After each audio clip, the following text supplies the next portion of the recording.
This is the 2025 Brewtubers Online Brewers Club Malt Experiment, Amber Ale. Thanks to our sponsors. 5 Star Chemicals. Check out their new online straight-to-consumer homebrew shop where you can buy everything from Star San and Line Cleaner to the new liquid PBW that can be used at temperatures as low as 58 degrees Fahrenheit. Check out their online store at 5starchemicals.com/home-brewing. Beer and Wine Hobby Homebrew Supply Store. A local homebrew shop in Danvers, Massachusetts. Order any malt they offer in any quantity you want, and if you order before 11 a.m., they'll package your items and ship out the very same day. Visit the store at www.beer-wine.com. Let's get tasting. Hello and good evening, everyone. Kurt checking in from Fermentation Adventures with another review in the 2025 Brewtubers Malt Experiment series.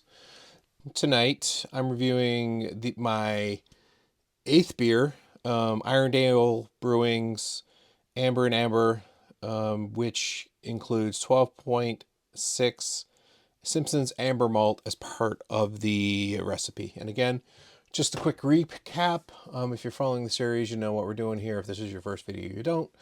All members of the club brewed the same base recipe, which I'll probably pop up right here. It's an American Amber Ale. We all got to play with the recipe and add, not replace, add one specialty malt in a certain amount, no set amount, that we would want to try to accentuate the recipe, let's say.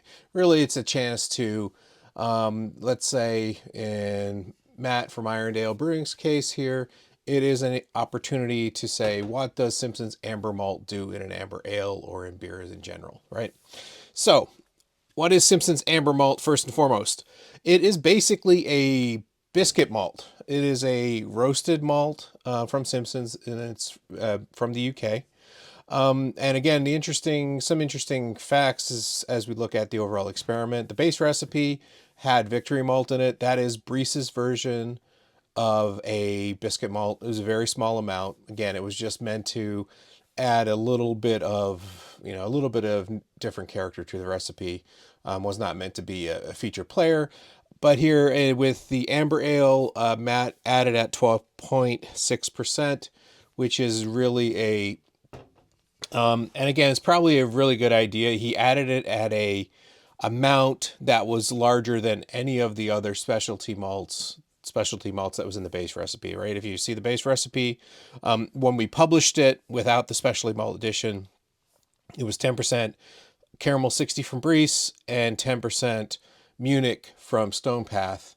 But again, once you add the specialty malt as your variable, it's going to push those percentages down, right? So in Matt's case, again, those two specialty malts I just mentioned are down to 8.6. The Amber Malt is 12.6. So again, it's really should be very much the featured player in here with the base malt. And again, the base malt is just a 2-row brewer's malt, so it's not going to add a lot of character. So let's recap. Was there anything I wanted to mention first? Yes, his specific specs. Again, you can see the can here. Matt did a great job with his cans. He always does. QR code in here.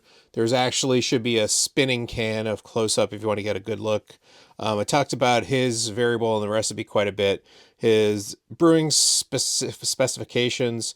His original gravity was 1052, which should have been right around the target for the recipe. Final gravity was 1013, which was pretty much in line with everybody. It was all around that 1010 range. IBU was 33, which again was in line, as SRM was 13.5. So again, it's probably a little on the lighter side when we take a look at it, but let's crack into this can and see what we think. Again, slight little hiss. I didn't really pop it. All right, nice foam right from the mouth of the glass. So let's pour it in here. There you go. Nice, bright, light amber to start. Getting a real nice off-white head. Beer itself, I hold it up to my light over here, is pretty clear with some lovely copper amber hues.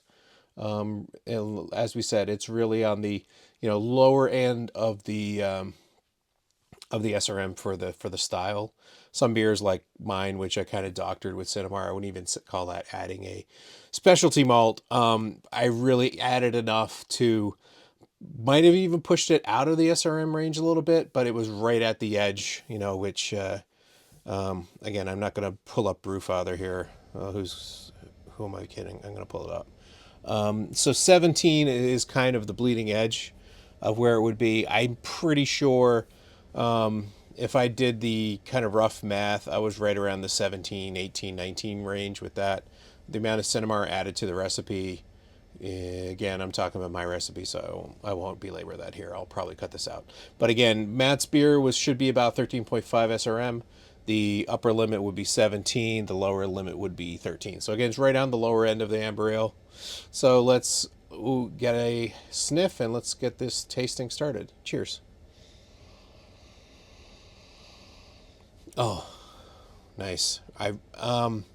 Again, the biscuit is very present. If I look at pull it up and look at the descriptors over here. Simpsons being old school, they don't have a lot of floral language when they're describing their malt, but yeah, there's a really nice sweet note I get from it. Again, that's not sweet is not really a flavor, so it's probably the the overall caramel notes that I'm pulling out that I'm associating with sweetness. Yeah, I can get a little bit of the Munich underneath as well. And again, I just got a little bit of foam on my nose. That's going in too close. All right. Yeah, some more of that real fresh bread crust. Some of that. A light toastiness to it. And again, I'm probably that smell that I'm kind of getting here again. What I'm thinking of sweet. It's probably a little bit maybe of a fresh shortbread type deal. So again, shortbread's probably not a good example because again, shortbread has a lot of butter in it, and I'm not getting anything I would consider diacetyl from this. But yeah, it smells really nice, really rich, really layered. Like I said, I am getting like kind of that fresh bread crust, freshly baked bread. Some nice of the what am I going for here for the fresh baked bread. Some more of the subtle, richer, toasty Munich type notes underneath as well. So again, there's a good deal going on here just from the nose. So let's go in and get a sip here.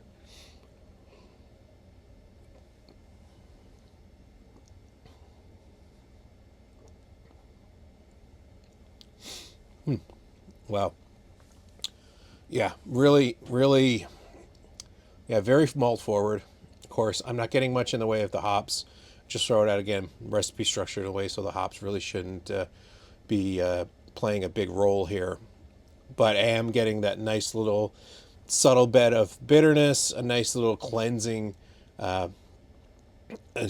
hit of hops on the end, just enough bitter to not make the entire beer seem cloying or insipid or anything. Some nice medium mouthfeel with this as well.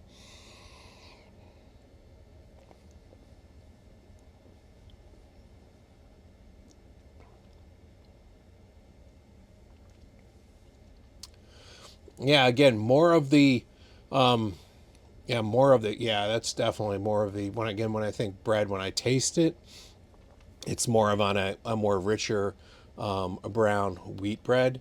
Yeah, definitely like a real nice rich bread. I would even say maybe a subtle hint of a pretzel.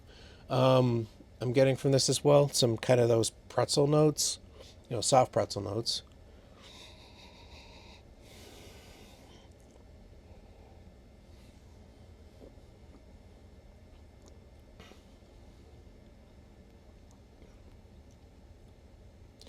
Yeah, real. This is a real nice beer. I really like this. Again, I think the biscuit malt is definitely in the forefront here.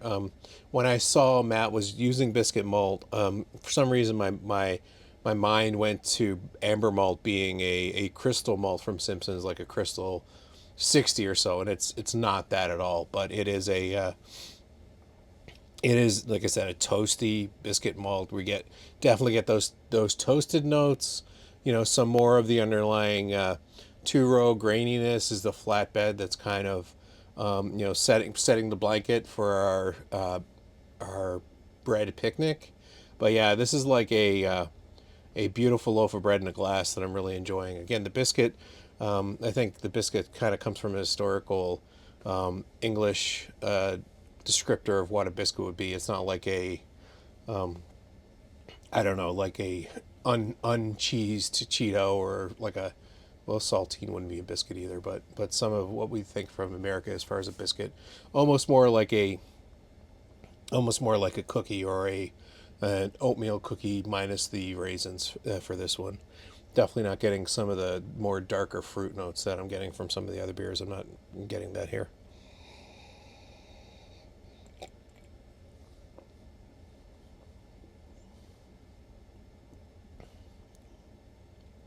Yeah, yeah. Again, I think that's it. This is great. I really like this beer.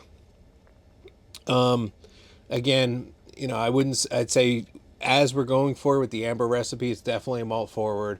Definitely not kind of an amber malt. You can have amber malt recipes that kind of skew a little hop forward. Again, there's not enough hops in here to do this. So again, it's a very much, again, what I would consider almost like a loaf of bread in a glass, and that is certainly not a bad thing when you're drinking a nice amber ale in your chilly basement like I am here tonight. So cheers, Matt. Well done. So if I finally come back to rank these beers, I'm going to put it on the screen. But where I think Matt from Irondale fits in with the amber right now, I would put him in number two. I think Billy and the Melanoid Malt is definitely still leading the charge here for me. And then you can see where everybody else slots in here. Maybe when I do my last review, I might talk a bit more like I was just doing, and I'll try to keep things a bit more brief. Alrighty, so that wraps up this video. 2 more beers to go. And right now, I just want to shout out quickly our sponsors, Beer Wine Hobby, 5 Star Chemicals. Thank you for sponsoring the club and making this possible. And with that, let's wrap it up. Cheers.